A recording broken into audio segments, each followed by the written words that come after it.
తీసుకుందాం. మరి నిర్గమకాండము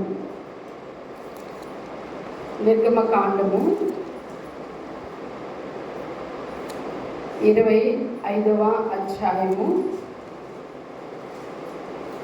నిర్గమకాండము 25వ అధ్యాయం 8వ వచనం మనం ధ్యానం చేద్దామండి.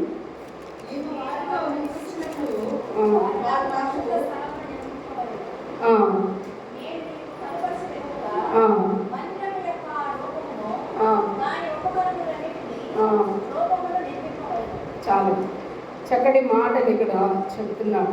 మోషేతో మరి దేవుడు మాట్లాడుతున్నాడు. మరి మోషే దేవుడితో మాట్లాడుతున్నాడు. ఇక్కడ పైన 1వ వచనంలో అంటున్నాడు, యెహోవా మోషేకు ఇలాగూ సెలవిచ్చెను అంటున్నాడు, నాకు ప్రతిష్టార్పణ తీసుకొని రెండని ఇశ్రాయేలుతో చెప్పుము.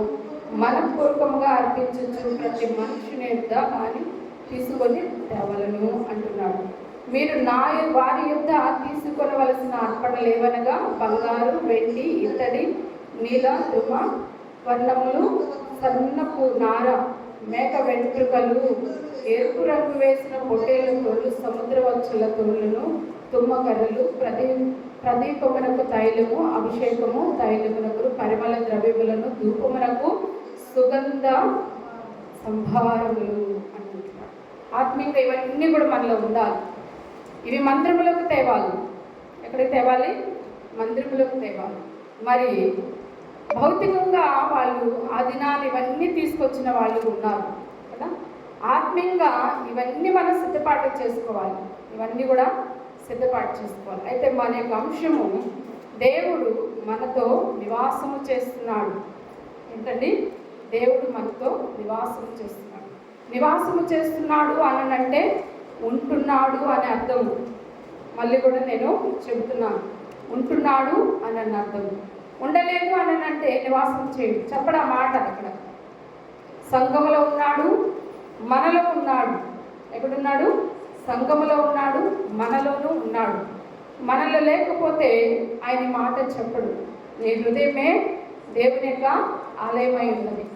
ఆయన మన హృదయం ఆలయంగా మలచినప్పుడు ఆలయంలో ఆయన ఉండడండి. ఖచ్చితంగా ఉంటాడు.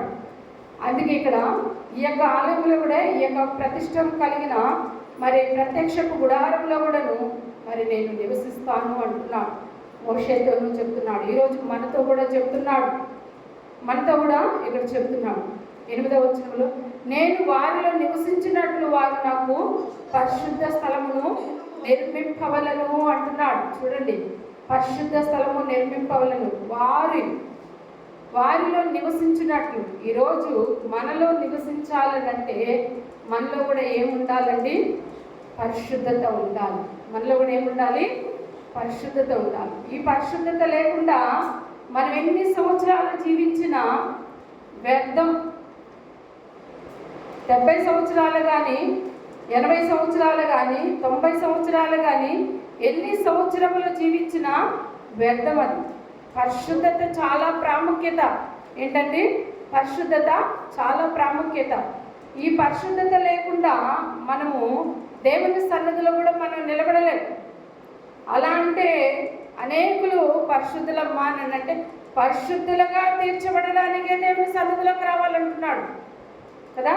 పరిశుద్ధులలోకి రావడమే దేవుని యొక్క సన్నిధిలోకి రావడం.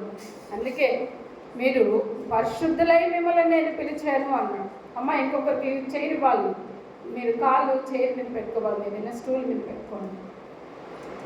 గమనించాలి. ఎందుకంటే ఆరాధన కాబట్టి చాలా జాగ్రత్తగా మనం ఉండాలి. నేను వారిలో నివసించినట్లు వారు నాకు పరిశుద్ధ స్థలమును నిర్మింపవలను.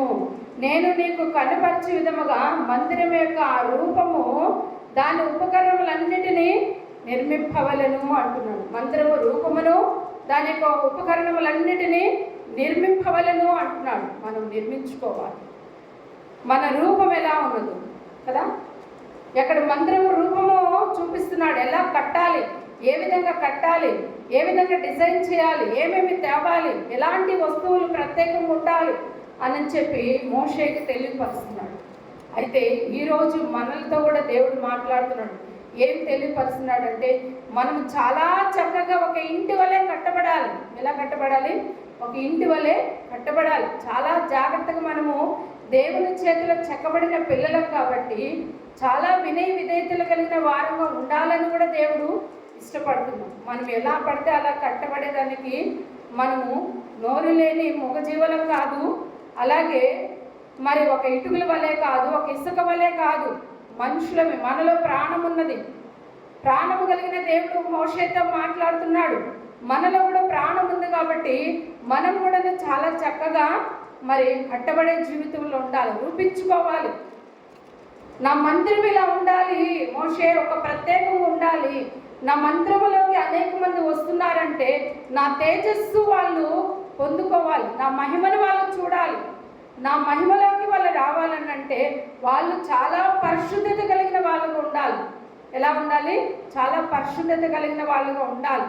ఎలా పడితే అలా వాళ్ళు ఉంటే నా యొక్క మందిరంలోకి వాళ్ళు నిలవలేదు. ఆ రోజు కాలములలో, ఆ దినాలలో నిలవగలిగినారా? ఆయన మహిమలో నిలవగలిగినారా? నిలవలేకపోయాడు. నిలవగలిగిన వాళ్ళల్లో కొంతమందే కదా. అందుకే నా రాజ్యంలోకి అనేక మంది వస్తారు, కానీ నేను రానివ్వను అంటాడు దగ్గర. ఎందుకు? వచ్చేవారు కొద్దివారే కదా. ఆ కొద్దివారిలో మనం ఉండాలి. మన యొక్కలో ఆయన యొక్క ఆలయముగా మనం ప్రతిష్ఠించుకున్నప్పుడు ఆ యొక్క ఆలయం ఎంత చక్కగా అపరూపంగా మనము మలుచుకుంటున్నాం ఆలోచన చేయాలి. మన తలంపులు మార్చుకోవాలి, మన చూపులు మార్చుకోవాలి, మన నడవడిక మార్చుకోవాలి, మన యొక్క విధేయత మార్చుకోవాలి, మన కుటుంబ తీరు శైలిని మార్చుకోవాలి. ఎందుకు అనంటే ఆయనలో కట్టబడినాం. ఎవరిలో కట్టబడినాం? దేవునిలో కట్టబడినాం. ఇక్కడ వాక్కుతో సెలవిస్తున్నాడు, మోషే ఇలా కట్టుము. మోషే నేను మీతో నివసిస్తున్నాను అంటున్నాడు. నేను మీతో నివసిస్తున్నాను అంటున్నాడు. ఆయన మనతో నివసిస్తున్నాడు అని నేను ఇష్టపడు. ఆనాడు ఇజ్రాయేల్ పట్లే కదండి, ఈరోజు మనతో కూడా పరిశుద్ధాత్మ దేవుడు నివసిస్తున్నాడు. మనం ఎలా కట్టబడుతున్నాం, మనం ఎలా రూపించుకుంటున్నాం, మన రూపాన్ని ఎలా మనము మార్చుకుంటున్నాం కదా. పాతవి గతించను, ఇదిగో సమస్తము క్రొత్తవాయను అంటున్నాడు. క్రొత్త దినము ప్రతి దినము మనలో వస్తుందా? క్రొత్త దినము ప్రతిరోజు మనలో వస్తుందా? క్రొత్త దినము ప్రతి క్షణం మనలో వస్తుందా? ఆలోచన చేయాలి. పాపరోత జీవితము దేవునికి బాధాకరం కలిగిస్తుంది. మాటలు కావని, ఇంకేదైనా కానీ కదా. అలా ఉండకూడదు. నూతనమైన సృష్టిలోకి, నూతనమైన స్వభావంలోకి, నూతనమైన ఆలోచనలోకి, నూతనమైన ఇంటిలోకి మనము రావాలి. మన ఇల్లు అలా మలుచుకో. ఇప్పుడు డబ్బు ఎక్కువైపోయి రకరకాలుగా డూప్లెక్స్ ఇల్లులు కానీ, ఇంకా మోడల్ ఇల్లులు కానీ ఎంత చక్కగా అప్పైనా సరే కట్టించేస్తున్నారు. అంటే నా ఇల్లు అనేకులకి చక్కగా కనబడాలి, ఒక ఉన్నతమైన స్థితిలో మేము ఉన్నామని ఆ ఇల్లే చూపిస్తుంది అనే ఒక ఆలోచన కనపరుచుకుంటున్నారు జనాలు కదా. మరి భౌతికమైన ఇల్లునే అలాగా చూపించుకుంటున్నప్పుడు అయితే మనము ఎలా చూపించుకోవాలండి? మన యొక్క దైవత్వాన్ని కదా, మన వ్యక్తిత్వాన్ని ఎలా చూపించుకోవాలి, మన మాటను ఎలా చూపించుకోవాలి, మన దేవుని యొక్క మహిమను ఎలా చూపించుకోవాలి కదా. దేవుని రాజ్యమును మనం ఎలా వాళ్ళకి ప్రజెంటేషన్ చేయాలి? మనము మార్చబడినప్పుడే వాళ్ళకి మనం చెప్పగలుగుతాం, ప్రజెంటేషన్ చేయగలుగుతాం. మనం మార్చుకోలేనప్పుడు మనం ఏం చెప్పగలుగుతాం కదా, ఏం చూపించగలుగుతాం? ఆయన ఉన్నతమైన స్థితిని వదిలి ఆయన మహారాజు ఉండి ఆ రాజసింహాసనాన్ని పక్కన పెట్టి కదా, ఆ రాజు హోదాను పక్కన పెట్టి కదా, ఆయన మహిమను పక్కన పెట్టి మనిషి కుమారుడి వల్లే ఈ లోకముకి నీ కోసము నా కోసము నీలాంటి మానత్వం నాలాంటి ఒక మానవత్వం కలిగి ఒక మరి దైవత్వం పక్కన పెట్టి వచ్చి మరి శ్రమ పొందాడు. ఆయన దేవుడుగా ఈ లోకానికి వచ్చాడు, కానీ మనిషి కుమారుడుగా అనేక మందికి కనబడ్డాడు. మనిషి కుమారుడుగానే ఆయన దెబ్బలు కొట్టించుకున్నాడు. ఆ బాధను, ఆ పెయిన్ని అనుభవించాడు దేవుడు. ఎందుకు? నాలో మీరు మార్చబడాలి, మీరు నాలో ఉండాలి, నేను మీలో ఉండాలి అని మాట్లాడుతున్నాడు. చూద్దాం, ఆ వాక్యం చూద్దామండి. యోహాను సువార్త 15వ అధ్యాయము, యోహాను సువార్త 15వ అధ్యాయము 10వ వచనం మనం చూద్దామండి.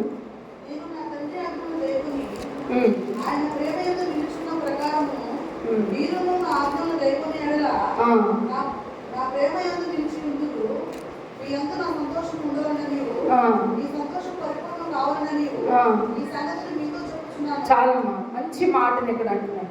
నేను నా తండ్రి ఆజ్ఞలను గైకొని ఆయన ప్రేమ యందు నిలిచిన ప్రకారము మీరు నా ఆజ్ఞలను గైకొని నెడలా నా ప్రేమ యందు ఉందా లేదా మాట?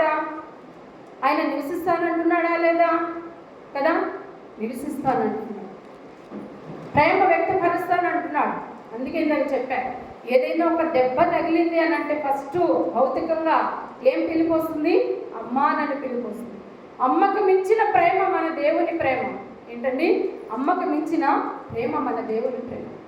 ఒకని తల్లి ఒకని ఆదరించిన రీతిగా ప్రభు మనల్ని ఆదరిస్తాడు. మనుషులు ఏంటండి ఈరోజు ఆదరిస్తారు. మన ఇంట్లో ఒక మనిషి చనిపోయాడు, అంతెందుకు మా మామయ్య చనిపోయాడు, బంధువులైనా రక్త సంబంధులైనా ఇరుగు పొరుగు వాళ్ళైనా కొంతవరకే వచ్చి అలా పలకరించారు. నిజంగా చాలా బ్లడ్ రిలేషన్ కూడాను ఆ దినానికి అలా వచ్చారు, అలా వెళ్ళిపోయారు. కనీసం వాళ్ళు ఎలా ఉన్నారు, వాళ్ళు ఏ విధంగా ఉన్నారని పరామర్శించే విధానం కూడా మర్చిపోయారు. వాళ్ళ జీవనోపాధ్యం, వాళ్ళకి పని మాటలు, వాళ్ళు మనం తప్పు పట్టలేము కదా. మనుషుల ప్రేమలు ఎలా అయిపోయినాయి అంటే చల్లారిపోయినాయి. మనుషుల ప్రేమ ఎప్పటికీ శాశ్వతం కాదు. మనుషుల ఆదరణ ఎప్పటికీ శాశ్వతం కాదు.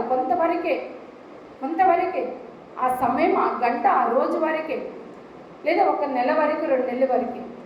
మీకు వాళ్ళకి ఏదైనా చిన్న తగాదాలు వచ్చాయి చూడండి, వాళ్ళ స్వభావం అంతా బయటికి వ్యక్తపరుస్తారు.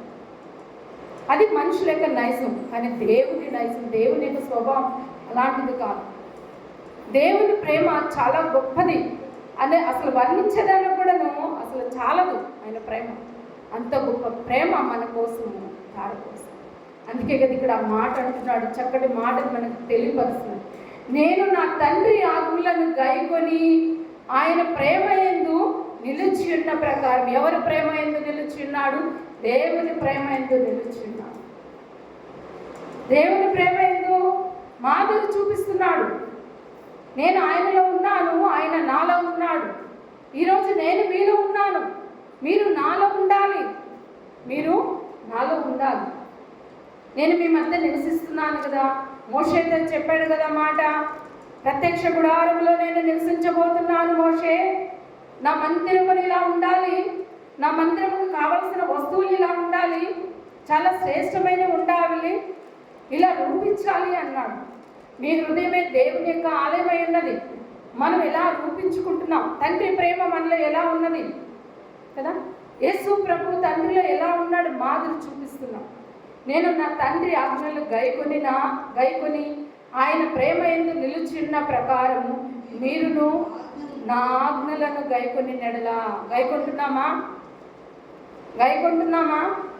వాక్యము గైకొనాలి. బైబిల్ పాత నిబంధన నుండి క్రొత్త నిబంధన వరకు అనేకమైన ఆజ్ఞలతో కూడిన మాటలు ఉన్నాయి కదా. అనేకమైన ఆజ్ఞలతో కూడిన మాటలు. ప్రతి మాట వాక్యమును మనము చాలా జాగ్రత్తగా ఆజ్ఞ వల్లే తీసుకోవాలి. ఆజ్ఞ వల్లే మనం తీసుకోవాలి. దేవుడిది చెబుతున్నాడు, దేవుడిది గైకొనమంటున్నాడు, దేవుడి మాట మాట్లాడుతున్నాడు. ఆది యందు వాక్యముండును, వాక్యము దేవుడి యొద్ద నుండును, వాక్యమే ఈ లోకానికి కృపాసత్య స్వరూపుడుగా వచ్చి ఈ మాటలు తెలియపరుస్తున్నాడు. గమనించాడు. నా ఆజ్ఞలో గైకొని నెడలా అంటున్నాడు. ఇంకా ఏమంటున్నాడు అక్కడ? నా ప్రేమ యందు నిలిచిందురు. గైకొంటే ఆయన ప్రేమ యందు నిలిచిండు. వాక్యము గైకొనండి, వాక్యానికి లోబడండి. ఆయన మనలో ఉన్నాడని విశ్వసించండి. మీరు మర్చిపోతారు. ఆయన మనలో ఉన్నాడు అని మనం ఎప్పుడైతే విశ్వసిస్తామో మనం మరణించినప్పుడు భయమే ఉంటుంది. ఎందుకంటే ఎందుకనంటే డైరెక్టర్గా మనము కదా, నేరుగా మనము ఎక్కడికి వెళ్తామనంటే, ఒకవేళ దేవుడు వచ్చే లోపల మనము ఏడుంటాం? పరదేశంలో ఉంటాం. లేదు అని అంటే ఏడుంటాం? దేవుడు ఒకవేళ వచ్చాడంటే మనం ఎత్తబడే వారికి ఉంటే నిత్యత్వంలో ఉంటాం. రెండు శ్రేష్టమైన భాగాలు దేవుడు మనకు చూపిస్తున్నాడు. రెండు శ్రేష్టమైన భాగాలు చూపిస్తున్నాడు. అయితే దాంట్లో మనకు గైకొనాలి, వాక్యము గైకొనాలి. ఆయన ప్రేమ యందు నిలిచి ఇందురు, మీ యందు నా సంతోషము. ఆయన మనలో నివసిస్తున్నాడు కాబట్టి మన ఎందుకు కూడా దేవుడు సంతోషిస్తున్నాడు. ఎందుకు సంతోషిస్తున్నాడు తెలుసా? నా మాట వింటున్నారు, నాకు లోబడుతున్నారు, నా సన్నిధులు ఎప్పుడు వినయ విధేయతలతో దేవుడిని ఆరాధిస్తున్నారు. అపవాదికి చోటు ఇవ్వట్లేదు కదా, అపవాది యొక్క ఆలోచనకు చోటు ఇవ్వట్లేదు.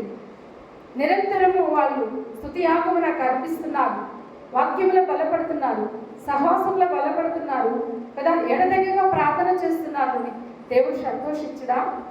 ఖచ్చితంగా సంతోషిస్తాడు.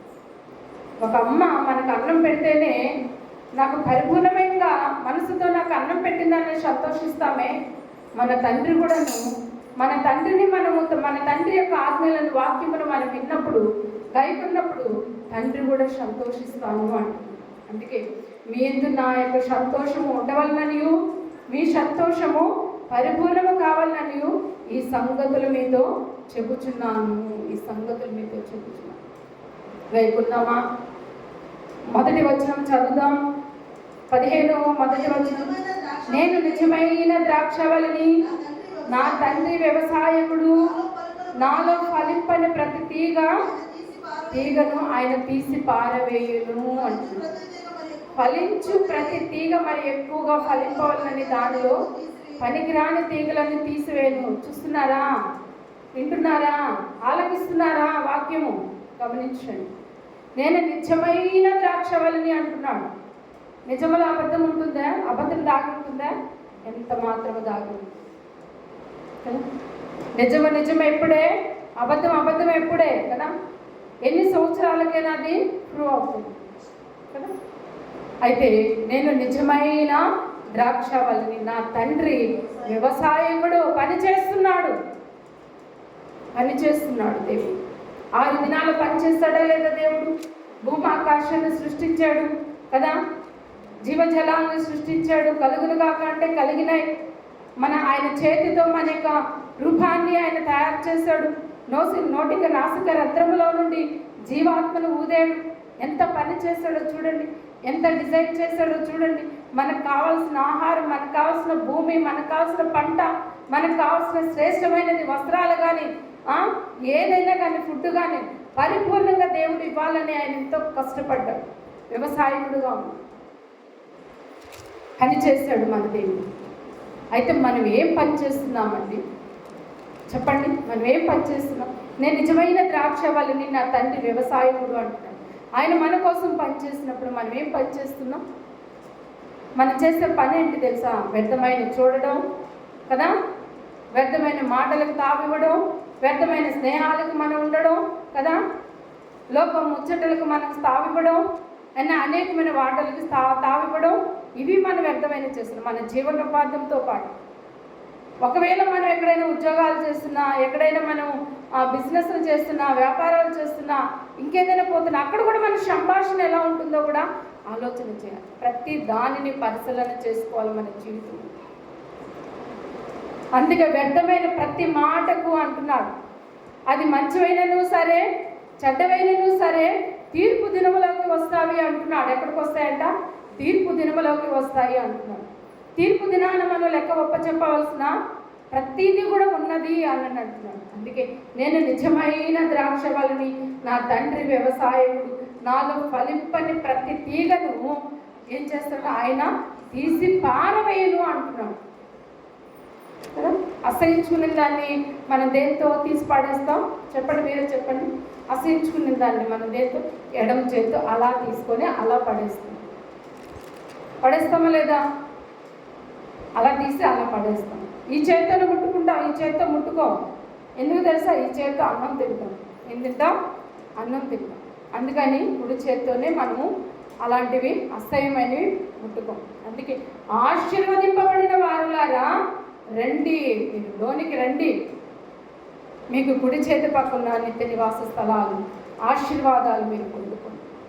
శపింపబడిన వారులారా, దోషింపబడిన వారులారా, పాప జనాంగమా, లోకరీతిలో బ్రతుకుతున్న వారులారా, ఇదిగో ఎడమ చేతికి మీరు వెళ్ళండి అంటున్నారు. మనం ఏ చేతి క్రింద ఉండాలి? యెహోవా దక్షిణ హస్తము సాహస కార్యములు చేయను, సాహస కార్యములు చేయను. ఆశీర్వదించడానికి మొదటగా ఎవరైనా పెళ్లి చేసుకున్న జంట కానీ, ఒక పిల్లలు కానీ, నానమ్మ మీ బ్లెస్సింగ్ కావాలి, అమ్మమ్మ మీ బ్లెస్సింగ్ కావాలి, అమ్మా నాన్న మీ బ్లెస్సింగ్ కావాలని కొంతమంది అడుగుతారు కదా. మొదటిగా వాళ్ళ మీద మనం ఏ చేయబెడతామండి? ఏ చేయబెడతాం? దైవ సేవకులు ఎవరికైనా పేరు పెట్టాలి అని అంటే మీ చెయ్యి చాపండి అన్నప్పుడు మనం ఏ చేయి చాపుతాం? చెప్పుడు చేయి చాపుతాం. ఆలోచించాం. ఆశీర్వాదము దాగున్నది, దీవెన దాగున్నది. అందుకే నేను నిజమైన ద్రాక్షవల్లిని అంటున్నాను. ఫలించాలి, మనం వాక్యంలో ఫలించాలి. ఆయనలో మనలో ఉన్నాడు, మన మధ్య నివసిస్తున్నాడు, మనలో ఉన్నాడు, ఆయన మన మధ్యన నివాసం చేస్తున్నాడు. నేను వెళితేనే కానీ ఆదరణకర్త మీ ఎద్దుకి రాడు అంటున్నాడు. ఆదరణకర్త మన మధ్యన ఉన్నాడు, పరిశుద్ధాత్మ దేవుడు మన మధ్యన ఉన్నాడు. తండ్రిని దూషించిన, కుమారుని దూషించిన పాపక్షమాపణ ఉన్నదంటే కానీ పరిశుద్ధాత్మ దేవుణ్ణి దూషిస్తే పాపక్షమాపణ లేదంట. అటువంటి మహా గొప్ప శక్తి మనలో ఉన్నప్పుడు, మనలో నివసిస్తున్నప్పుడు మనం ఎంత జాగ్రత్తతో ఉండాలి, ఎంత భయముతో ఉండాలంటే ఒకసారి ప్రియమైన దేవుని సంగమా ఆలోచన చేయండి. ప్రియమైన దేవుని బిడ్డలారా ఆలోచన చేయండి. ఫలించాలంటే ఇక్కడ ఫలింపని ప్రతి తీగను తీసి పారవేయను అంటున్నాడు. ఫలించు ప్రతి తీగను మరి ఎలా చేయాలంటే మరి ఎక్కువగా ఫలింపవలను, మరి ఎక్కువగా ఫలింపవలను అంటున్నాడు. 30 దంతులు, 60 దంతులు, 100 దంతుల ఫలింపులోకి మనం రావాలి. 100 ఫలింపులోకి మనం రావాలి. ఇస్తున్నామా? మనం ఎంత కొలతలతో కొలవబడుతున్నాం కదా. ఒక సేరు బియ్యం ఇవ్వండి అని అంటే తలగొట్టి ఇవ్వరు. ఎవరైనా కూడా ఎలా ఇస్తారు? నిండుగా కొలతేసి ఇచ్చేవాళ్ళు ఇదివరకు. మరి ఈ రోజుల్లో అంటే అంతా తలకొట్టి, ఇదివరకు ఫుల్గా ఇచ్చేవాళ్ళు ఇప్పుడు తలకొట్టి ఇస్తారు కదా. అలా కాదు, నిండు కొలతతో ఇస్తారు. అంటే నిండు మనసు ఉండాలి. ఏముండాలి? నిండు మనసు ఉండాలి. ఎప్పుడైతే నిండు మనసుతో మనం ఉంటామో అంచులంచులుగా మనం ఫలిస్తాం. ఆత్మీయంలో ఫలిస్తాం, ఆరోగ్యంలో ఫలిస్తాం కదా, భౌతికమైన విషయంలో ఫలిస్తాం. మన జీవితాలు మంచిగా ఎదుగుతాయి, బాగుంటాయి. ఆశీర్వదింపబడిన వారం ఉంటాం, దీవింపబడిన వారం ఉంటాం. మరి ఎక్కువగా ఫలించాలి. మరి ఎక్కువగా ఎక్కడుంటే మనం ఫలిస్తాం? దేవుని సన్నిధిలో ఉంటేనే ఫలిస్తాం. దేవుని సన్నిధిలో ఎవరున్నారు? పరిశుద్ధాత్మ దేవుడు ఉన్నాడు. అందుకే అపోస్తుల బోధ ఎందును, సహవాసం ఎందును, రొట్టె విరుచుట ఎందును, ఎడతెగక ప్రార్థన చేసే సహవాసంలో మనం ఉంటే ఎప్పుడు మరి ఎక్కువగా ఫలిస్తాము. ఆశీర్వాదానికి సూచన మందిరం, దీవెనకు సూచన మందిరం, అభివృద్ధికి సూచన దేవుని మందిరం, ఆత్మీయలో ఎదుగుదలకి దేవుని యొక్క మందిరం కదా, పిల్లలకు మంచి భవిష్యత్తుకు దేవునికి మందిరం కదా, అనేకమైన ఇరుకుల్లోకి విశాలత కలుగజేసేదే దేవుని మందిరం, పాపమునకు అడుగు వేసేదే దేవుని యొక్క మందిరం కదా, మార్చేదే మనసును మార్చేదే దేవుని యొక్క మందిరం. దేవుని మందిరం అంటే ఆశామాషతో మనం పోల్చుకోకూడదు. దేవుని మందిరము, దేవుడు ఉన్నాడు కదా. ఈ మందిరంలో స్వస్థత పొందుకున్న వాళ్ళందరూ హ్యాపీగా చేయలేకపోవచ్చు కదా, హ్యాపీగా చేయలేకపోవచ్చు. దీవింపబడిన వాళ్ళు, ఆశీర్వదింపబడిన వాళ్ళు, ఎదిగే వాళ్ళని కదా. ఈ మందిరములు ఏమున్నది? ఇప్పటికి కూడా ఉన్నది దేవుని శక్తి, ఇప్పటికి కూడా ఉన్నది. మన తరం గతించిపోయినా, మన బిడ్డల తరం వచ్చినా, వాళ్ళ తరం వచ్చినా వాగ్దానం చేసిన వాడు నమ్మదగిన వాడు. ఎప్పుడు కూడా గుర్తుపెట్టుకోండి. మనం ఉండవు, మన సంవత్సరంలో 70-80 వెళ్ళిపోతాం మన టైం అయిపోయిన తర్వాత. ఈ రోజుల్లో 60 దాటితే 50 దాటితే మహా గొప్ప. అలాంటి రోజులు, అలాంటి ఫుడ్ తింటున్నాం, అలాంటి దినాల్లో ఉన్నాం మనం. పోయిన వాళ్ళు క్షేమంగా వస్తారో రారో అనే దినాల్లో ఉన్నాం. మనం చూసాం కదా, ఎగ్జామ్ రాశాడు 10th. నానా నువ్వు వెళ్ళు, నేను వెనకాల బైక్లో వస్తాను. తండ్రి నాతో ఎక్కించాడు కదా, తండ్రి నాతో ఎక్కించాడు. ఈ అబ్బాయి ఏమన్నానంటే, ఒక ఐస్ క్రీమ్ బండి వస్తున్నప్పుడు దాన్ని వెంటనే గుద్దుకొనేసి స్పాట్లోనే చనిపోయాడు. ఆ ఐస్ క్రీమ్ బండికి ఒక కమ్మి ఉంటే ఆ కమ్మి ఈ గుద్దుకి వెళ్ళి లోపలికి వెళ్ళి బయటకు. ఎటువంటి దినాలలో ఉన్నాం. బిడ్డ రిజల్ట్ చూడలేదు. ఆ బిడ్డ నేను 10th పాస్ అయ్యానో లేదో కూడా తెలియదు. నెక్స్ట్ ఆ బిడ్డకి భవిష్యత్తు ఎంత ఉందో. అటువంటి దినాల్లో ఉన్నామండి. మన ఆయుష్ ఏ పట్టుదండి. ఈ కొద్దిపాటి సంవత్సరాల్లో, కొద్దిపాటి దినాలలో, కొద్దిపాటి సమయాలలో మనం చాలా ఆత్మీయంగా ఎదగాల్సిన మరి గొప్పతనం ఎంతో ఉంది. నాకు ఇంతవరకే చాలు కదా, ఇంతవరకే చాలు అని అంటే కుదరదు. చాలా ఎక్కువ కావాలి ఫెయిత్ మనకి. చెప్పింది ఆవగించంతే, ఆ ఆవగించలో మహాశక్తి దాగున్నది విశ్వాసం. ఆ విశ్వాసములోనే గొప్ప మాధుర్యం కలిగిన జీవితంలోకి మనం రాగలుగుతాం. ఫలించాలి, మరి ఎక్కువగా ఫలించాలి, మరి ఎక్కువగా బలపడాలి అనే యొక్క వాక్యము సెలవిస్తుంది. ఫిలిప్పీయులకు రాసిన పత్రిక మనం చూద్దామండి. 2వ అధ్యాయము 6వ వచనం కూడా మనం చూద్దాం.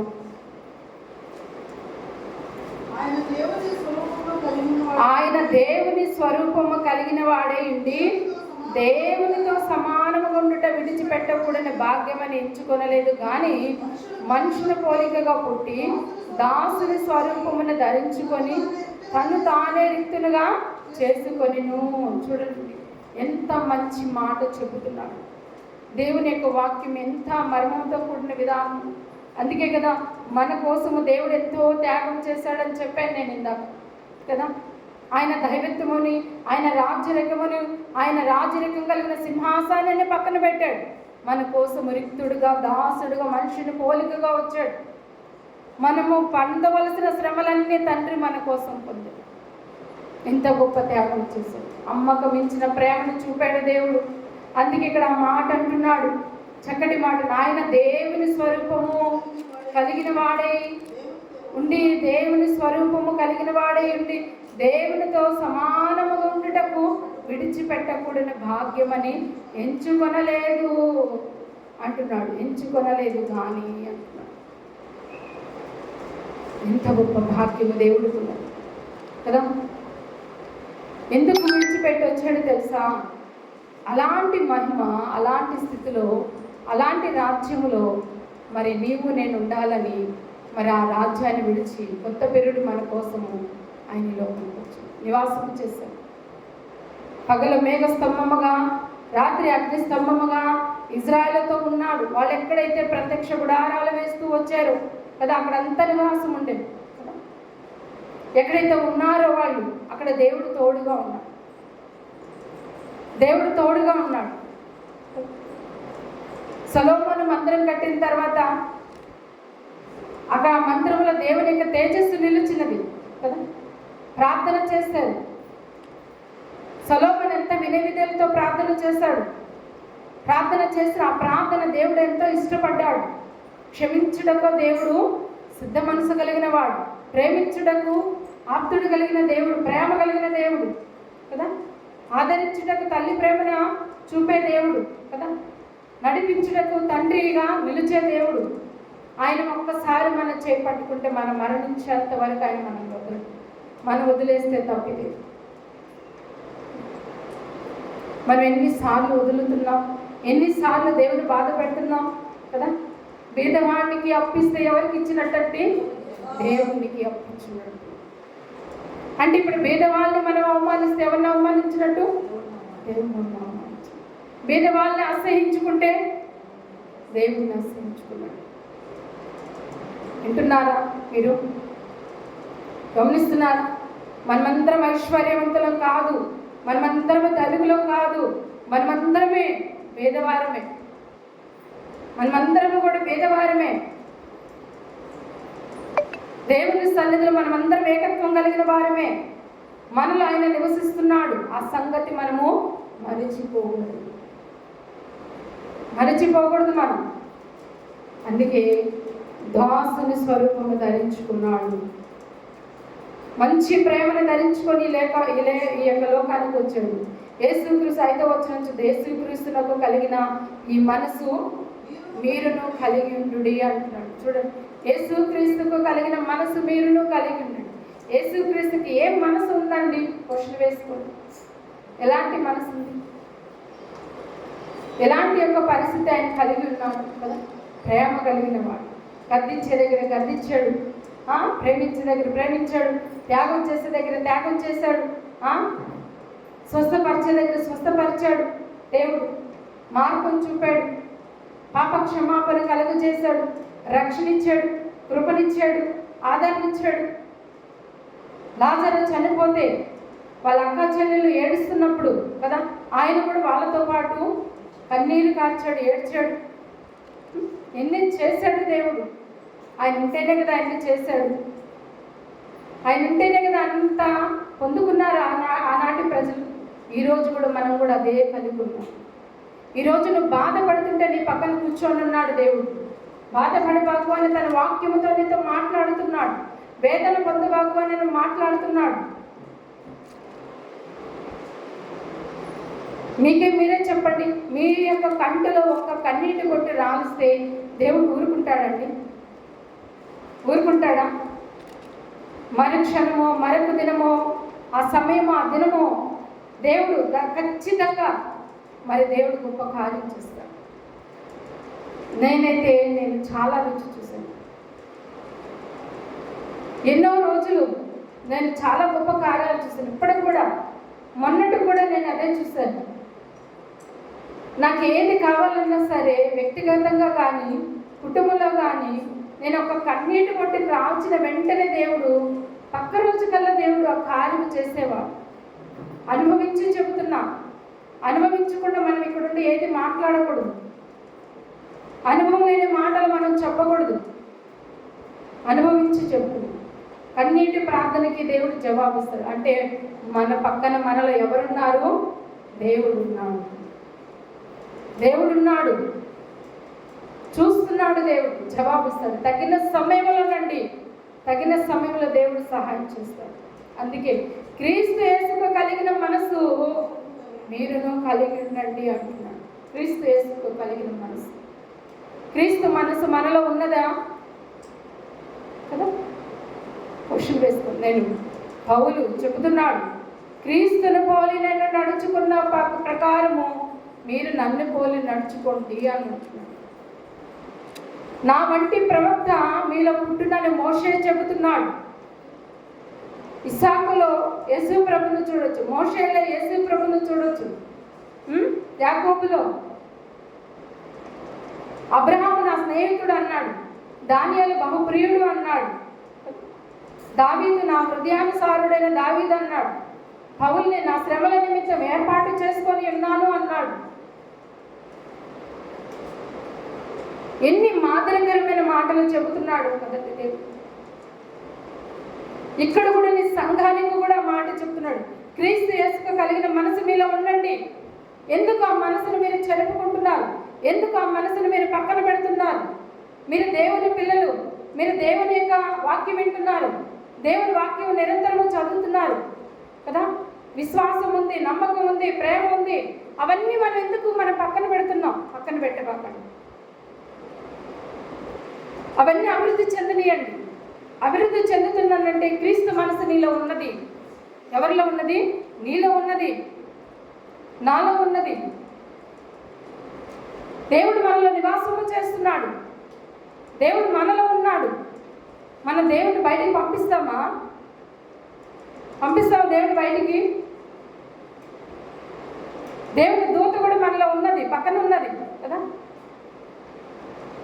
పెట్టడే లేదా దేవుడు? మన వాకిట దేవుని యొక్క దూత ఉన్నది, అపవాది యొక్క దూత ఉన్నది. హేబేలు రక్తము దేవునికి మొరపెట్టలేదా? దేవుడి దగ్గర చేర్చబడలేదా? మన ప్రార్థన దేవుని సన్నిధికి వెళ్ళదా? మన విజ్ఞాపన దేవుని సన్నిధికి వెళ్ళదా?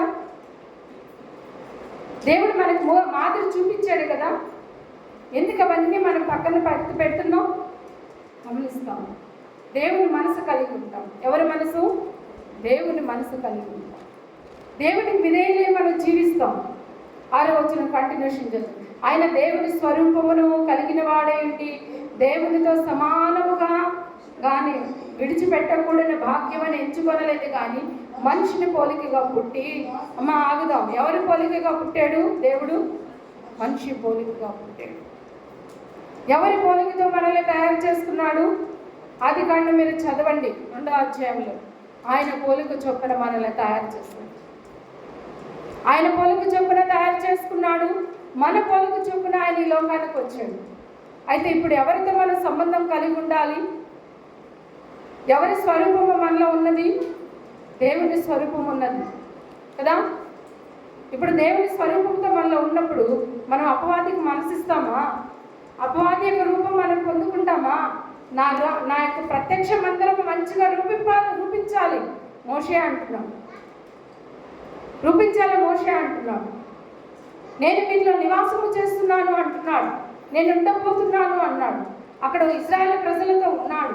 ప్రత్యక్ష గుడారంలో ఉన్నాడు కదా. యేసుక్రీస్తు కాలంలో యేసుక్రీస్తు ఈ లోకానికి వచ్చాడు. ఇప్పుడు పరిశుద్ధాత్మ కాలంలో పరిశుద్ధాత్మ దేవుడు మన దగ్గర ఉన్నాడు. సంగతిని మర్చిపోతామేంటి? మనము ఎందుకు మర్చిపోతాం? పరిశుద్ధమైన పిల్లలం కదా, మనము దేవుని సొత్తైన ప్రజలం కదా, విమోచింపబడిన వారం కదా, కడగబడిన వారం కదా కదా. మరచిపోకూడదు. మన పోలిక చొప్పున క్రీస్తు ఈ లోకానికి వచ్చాడు. ఎవరి పోలిక చొప్పున? మన పోలిక చొప్పున వచ్చాడు. మన పోలిక చొప్పున వచ్చాడు అంటున్నాడు. దాసుని స్వరూపమును ధరించుకున్నాడు. ఎలాంటి స్వరూపుని? దాసుని. అక్కడ ప్రత్యక్ష గుడారంలో దేవుని మహిమ, ఆ మహిమలోకి ఎవ్వరు వెళ్ళలేదు. ప్రత్యేకింపబడిన వాళ్ళు, చాలా పరిశుద్ధత కలిగిన వాళ్ళే పోగలుగుతారు. కానీ ఇక్కడ దాసుని స్వరూపంతో వచ్చాడు. అక్కడ ఏ స్వరూపంతో, ఏ మహిమతో ఉన్నాడండి? ఇక్కడ ఏ రూపంతో, ఏ క్యారెక్టర్తో, ఏ విధానంతో వచ్చాడు? ఎలాంటి దీనత్వం కలిగిన దాసుడు స్వరూపం. యజమానుడే దేవుడిని చూపిస్తున్నాను. అయ్యా, నీ పని నిమిత్తం నేను వచ్చాను. నేను నీ ఆజ్ఞ గైకొంటున్నాను. నేను చేయబోద నాది కాదు. నీ ప్రేమ ఎందుకు నేను నిలుచున్నాను. మీరు నా ఆజ్ఞలు ఎందుకు నిలుచుండండి. నా ప్రేమ ఎందుకు నిలుచుండండి. మీతో నేను సహవాసం చేస్తాను. నాతో మీరు సహవాసం చేయండి. ఫలింపని ప్రతి తీగను నరికి వేసి పారవేస్తాను. ఫలించేవారు మరి ఎక్కువగా ఫలించండి అని అంటున్నాను కదా. నేను ఇంకా ఎలా వచ్చేది తెలుసా? మనిషి పోలికగా పుట్టి దాసుని స్వరూపము ధరించుకొని తాను రిక్తునుగా, అమ్మా చూసారా, దాసుడుగా, ఇంకా రిక్తుడుగా తగ్గించుకున్నాడు దేవుడు. ఏమండి, ఒక్క క్షణం మనం తగ్గించుకుంటే ఏమవుతుందండి? మన ఆస్తులు కరిగిపోతాయా? మన డబ్బు పోతుందే? ఏమి పోతుందండి? ఒకసారి ఆలోచించే. ఒక్కరోజు మనం తగ్గించుకుంటే ఎక్కువ ఘనత పొందుతాం. ఏం పొందుకుంటాం? ఎక్కువ ఘనత పొందుతాం. అతడు నన్ను ప్రేమించుచున్నాడు కనుక అతన్ని అతడు నా నామం ఎరిగిన వాడు కనుక నేను అతన్ని ఘనపరచబడతాను. ఒక్కరోజు తగ్గించుకోండి దేవుని సన్నిధిలో. ఒక్కరోజు ఒక్క సమయంలో మీరు తగ్గించుకోండి. ఎంత ఘనత పొందుతారు. ఘనతను మనం పోగొట్టుకోవద్దు. గౌరవం మనం పోగొట్టుకోవద్దు. మర్యాదను మనం పోగొట్టుకోవద్దు. ప్రేమను మనం పోగొట్టుకోవద్దు. ఆప్యాయతను మనం పోగొట్టుకోవద్దు. తల్లి ప్రేమను మనం పోగొట్టుకోవద్దు. సంఘాన్ని మనం పోగొట్టుకోకూడదు. దేవుడే తగ్గించుకున్నాడు. రిక్తుడుగా, దాసుడుగా అడిగాడా లేదా? దాసుడుగా ఏం పని చేస్తాడు దేవుడు? చెప్పండి, మీరే చెప్పండి. పాదాలు కడిగాడు. శిష్యుల పాదాలు కడిగాడు. తగ్గించుకున్నాడా లేదా? ఒక్క క్షమాపణ అడగాలనంటే నేనేంటి అడిగేది అని అంటాం.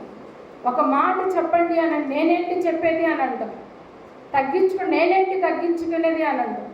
ఇంకేంది క్రీస్తు యేసు మనసు నీలో ఉండేది? ఇంకేంది నువ్వు ఫలించేది? ఇంకేంది నువ్వు అభివృద్ధి చెందేది? యేసు ప్రభువే శిష్యుల పాదాలు కడిగారు కదా, మనం కడుగుతున్నామా? కనీసం ఇప్పటికీ పస్కా పండుగలో కొంతమంది సంఘంలో ఒకరి కాళ్ళు కడుక్కొని కడిగి వాళ్ళు తుడుచుకొని వాళ్ళల్లో సంవత్సరం అంతా ఏదైనా అభిప్రాయం ఏదైనా చిన్న చిన్నవి ఏదైనా ఉన్నా, కుటుంబాలలో ఏదైనా ఉన్నా, భార్య భర్తల మధ్యన ఏదైనా ఉన్నా, తల్లి బిడ్డల మధ్యన ఏదైనా ఉన్నా, తండ్రి బిడ్డల మధ్యన ఏదైనా ఉన్నా, ఆ క్షణాన వాళ్ళు క్షమాపణ చెప్పుకొని అడుక్కొని పస్కాలో చేయివేస్తే వాళ్ళు సంఘములో సమాధానం కలిగిన వారుగా వాళ్ళందరూ పాదాలు కడుగుతారు. కడిగి తుడిచి మోకరించి ప్రార్థన చేసి 24 గంటలు వాళ్ళు ఉపవాసంలో ఉంటారు. ఎన్ని గంటలు? 24 గంటలు ఉపవాసం. అంటే ఒక రోజంతా ఉపవాసంలో ఉంటారు. మనం ఏంటండి, మనం ఎలా ఉన్నామండి? గమనిస్తాం. వాక్యము చాలా నేర్పుతుంది మనకి. ఇదొక బడి, ఇదొక పాఠశాల. ఉదయం కూడా ఒక దైవజనుడి దగ్గర ఇదే మాట నేను విన్నాను. మనం చనిపోయేంత వరకు, చనిపోయేంత వృద్ధాప్యం వచ్చినా కూడా మనం నేర్చుకుంటూనే ఉండాలి. నాకంతా తెలుసు, నాకంతా నేను ఎదిగాను, నేను అంతా ఇలా ఉన్నాను అని నేను అక్కడితో స్టాప్ అవ్వకూడదు అన్నాడు. నువ్వు చనిపోయేంత వరకు నేర్చుకోవాలి, నేను చనిపోయేంత వరకు నేర్చుకోవాలి అన్నాడు జాన్ వెస్లీ. ఆ మాట చెప్పాడు. నిజమే, నాకు ఆ మాట నేను ఎన్ని మార్లు చదివినా, నేను ఎన్ని మార్లు ఇక్కడ ఉండి చెప్పినా కూడా మళ్ళీ మళ్ళీ మళ్ళీ మళ్ళీ నా మనసుకి గుచ్చుకుంటా మాట. అవును ప్రభా, పని చేసుకుంటూ నేను తొందరగా అన్ని సిద్ధపాటు చేసుకుంటూ మరి ఆ లైవ్ ప్రార్థనలో నేను వింటూ వాకింగ్ కూడా నేను నేర్చుకుంటాను. చెప్పేదైనా నేను వినవలేదా? నేను వింటాను.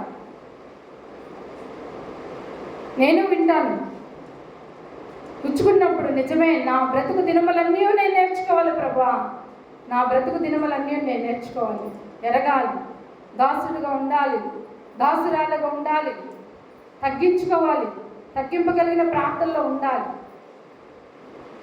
ఇక్కడ దేవుడే తగ్గించుకొని దాసుడుగా ఉన్నాడు అని తెలియపరుస్తున్నాడు. అని దేవుడు తెలియపరుస్తున్నాడు. కొరింథీ రాసిన పత్రిక చివరిగా మనం చదువుకొని మనం ముగించుకుందాం.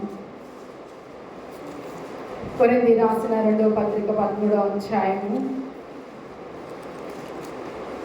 14వ వచనం మనం చూద్దాం.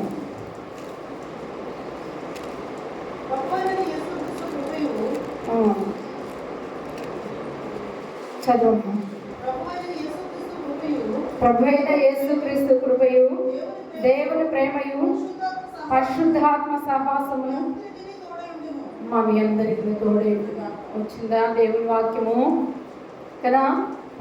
ప్రభు అయిన యేసుక్రీస్తు ఏమిస్తాడంట? కృప ఇస్తాడంట. ఏమిస్తాడంట? కృప ఇస్తాడంట. అలాగే దేవుని ప్రేమ ఇస్తాడంట. ఏమిస్తాడు? దేవుని ప్రేమ ఇస్తాడు. తర్వాత పరిశుద్ధాత్మ దేవుడు ఏమిస్తాడు? సహవాసం ఇస్తాడు. పరిశుద్ధాత్మ ఎలా సహవాసం ఇస్తాడు? నిద్రపోతున్న మనల్ని తడతాడు. మేలుకో, ప్రభు ఎప్పుడు వస్తాడో తెలీదు. పెళ్లి కుమారుడు వల్లే ఆయన వస్తాడు. బూర ఊదుతారు, సిగ్నల్ ఇస్తాడు దేవుడు కదా. ఒక పెళ్లి కుమారుడు వస్తున్నాడు, పెళ్లి కుమారుడు వస్తున్న ముందుగా వినబడేది ఏంటి? వాయిద్యాలు వినబడతాయి. ఏం వినబడతాయి? వాయిద్యాలు వినబడతాయి. పెళ్లి కుమారుడు వచ్చినప్పుడు తన యొక్క స్వరము వినబడుతుంది.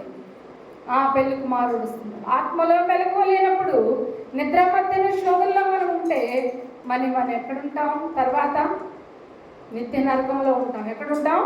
నిత్య నరకంలో ఉంటాం. స్వరము వినే శక్తి, ఆ వినికిడి కలిగిన జీవితం, ఆ మనసు కలిగిన జీవితం మనలో ఉండాలి.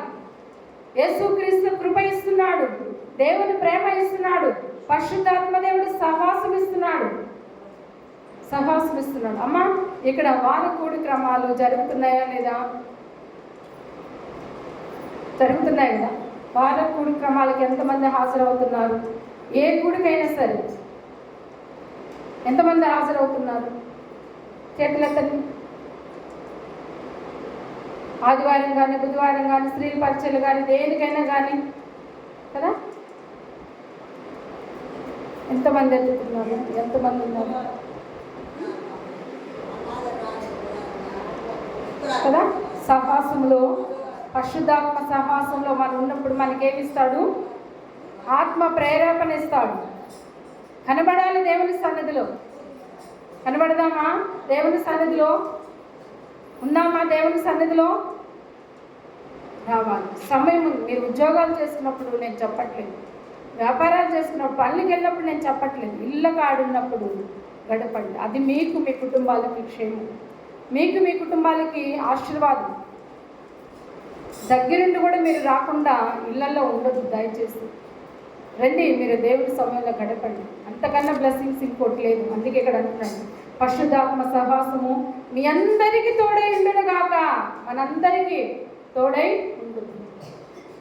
కావాలా లేదా దేవుడి తోడు కదా? దేవుడు తండ్రి ప్రేమ, తండ్రి తన కుమారుని చేపట్టుకొని నడకెట్ట నేర్పుతాడు. తల్లి ఎత్తుకొని ఎలాగా అన్నం పెడుతుందో కదా, భవిష్యత్తు వాళ్ళకి ఎలా చూపిస్తున్నారు తల్లిదండ్రులు.